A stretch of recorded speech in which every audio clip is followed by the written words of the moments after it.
Welcome to the Real News Network. I'm Paul Jay. We're continuing our conversation with Rob Johnson. He's a senior fellow at the Roosevelt Institute. He's also the director of INET. Thanks for joining us again. My pleasure.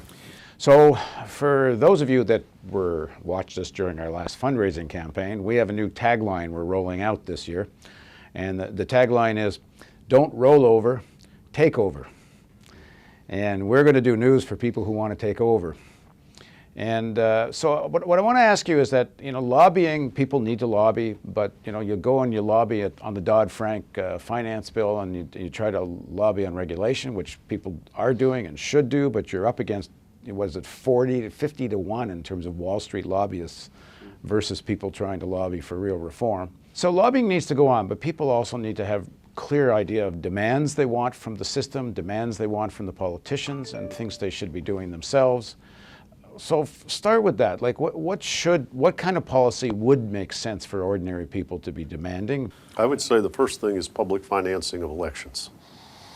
Second thing I would say is media companies are given their license by the government, and they should be forced to allocate some of their bandwidth, some of their time to public service announcements for political elections.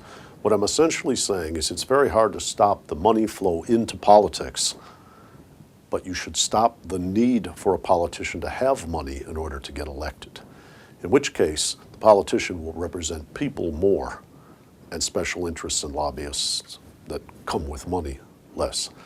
You talked about the number of lobbyists on the Dodd-Frank bill, but the fact of the matter is it's the number of dollars, not the number of lobbyists that really matters. Yeah, you got to pay to have 100 guys there lobbying on Dodd-Frank, and those law firms' billable hours are very expensive.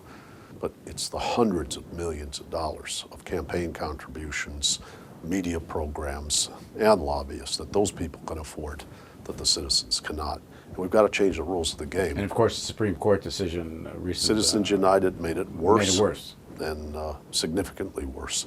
And senators and congressmen are acutely aware that somebody could drop in with a $40 million smear campaign 6 days before their election that they can't respond to under current rules. In the old days, you had to stop 60 days before the election. When we look at reforming the American political process, many people are saying we need to get rid of the Electoral College. And I'm actually concerned about that. Because if you get rid of the Electoral College, after Citizens United, you unleash national corporate money. If you say, okay, 2 states are the swing states, Florida and Ohio matter. There are enough benevolent, wealthy people and grassroots money coming from the internet that you can pick a major media fight in those 2 swing states. But if you have to fight in all 50 states, money will drown you. So when I talk to people about the kind of things they would like to see, a more representative democracy makes sense to me. But a more representative national democracy by eliminating the Electoral College will strengthen the hand of money before it strengthens the hand of the population. What we need is to reform money in politics and then eliminate the Electoral College. President Obama, I don't know if he ever believed in it because he gave up on it relatively easily, fought for or advocated a public option in healthcare. And he said, in fact, when he was fighting for it, he said it's the only way to have real cost controls in healthcare and the only way to actually discipline that sector of the economy. So if it made sense for healthcare, why doesn't it make sense in finance to start? It made sense in healthcare, it makes sense in finance, but the people who are making dollars and cents are the people who can stop you from doing those things. And he had to let go of the public option in order to pass legislation. In the question of banking and capital and so forth, a public option competing with the private option is something that Wall Street will hardly resist. As a matter of fact, the demonization of Freddie Mac and Fannie Mae is in part and parcel to stopping public allocation of capital. Because you can't imagine a Congress going before the people now and saying, well, we lost $170 billion playing with this housing finance mechanism. Let us have a capital infrastructure bank now. The public doesn't trust that. One of the ironies of the most recent period, the bank bailouts, is that the markets made a mess, intervention in Wall Street, manipulation of regulators, manipulation of legislation, and manipulation of Congress led to a lax, unenforced financial system that blew itself up.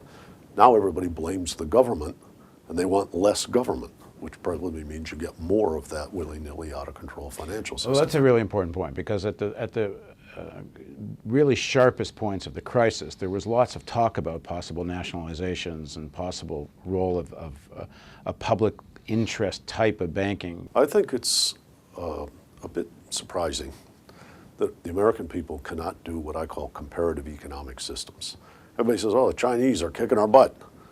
And the Chinese are building infrastructure, increasing R&D, investing in education. And what we're doing is saying we have a municipal crisis because Wall Street blew up the economy, we've tipped over. And so what we have to do is cut teachers' pensions. Everybody says, oh, look at teachers' pensions, they're getting too much. Well, if you want to invigorate the next generation, education, human capital, and inspire productivity here in the 48 states of the United States, making teachers less secure and lower paid is contrary to that objective. And most Wall Street guys talk about education, but they act like what you can do is reduce the price of teachers and probably increase the income of investment bankers and somehow produce better education. That's kind of silly. So what's the real logic here then for people that are pushing for these kinds of cuts? It's not like they're dumb. They know the repercussions. They know this could lead to even longer recession. I think the most pernicious thing that's happening in America right now is that you see large financial institutions and investments funds all putting together what I will call infrastructure funds. And what they basically want to do is, with campaign contributions, go out to these state and local governments in crisis. Probably the first act is like Greece. They get them to paint some crazy derivative that hides things until after that mayor or governor's election. Then when they get done with that, they want privatizations. And privatizations not done with ethical wide open auctions with the highest bidder, but a handful of oligopoly guys bidding, maybe some campaign contributions, selling the private assets at 20 cents on the dollar. Russian style. And then they give them these monopolies, which they set up, and then they charge the American people tooth and nail. And these are what you might call preventable crises, but when financiers can make money because they see a crisis coming, and they can prepare for it. They can set up a fund, they can play games with politicians and fundraisers, they can buy privatizations at 20 cents on the dollar. They don't want to preserve the services for the people, they want to make more money. This issue of privatization is perhaps even the biggest piece of this agenda, isn't it? Like when you look at the Greek situation, it's the picking the bones of the Greek economy and the privatization that's the real fruit for them of all of this. They know the debt's a screw up. They're going to have to Andrew Mellon wasn't stupid. He had ideas about liquidation, because he knew how to make money from buying assets in distress. And there are an awful lot of people with money now. There are very few people that have an awful lot of money right now who have what you might call the incentive to grind everything down and buy everything on the cheap. So pick the bones of the American public economy. Right, and not tolerate much inflation, because that erodes the wealth that they already do have. So one thing people watching should be doing is watching for the types and the extent of privatization in their states. Privatization can be a good thing. I mean, it's not like always and everywhere an evil. And there are times when the private sector can provide services much more efficiently than the public sector. But when you do the privatization, you should get for the public the value of the assets. If you look at Russia, what you might call the state, the people, the former Soviet republics' population owned all of those natural resources. It wasn't like all the guys that became billionaires in Russia invented great things, cured cancer, did what Steve Jobs did or whatever. These guys just worked the political system and created windfall oligarch billions. And in America, I'm afraid we've kind of learned the lesson of what they did. It's a bad example, but it's an attractive one to aggressive people. If you're sitting on enough capital. Yeah. Thanks for joining us. My pleasure. And thank you for joining us on the Real News Network.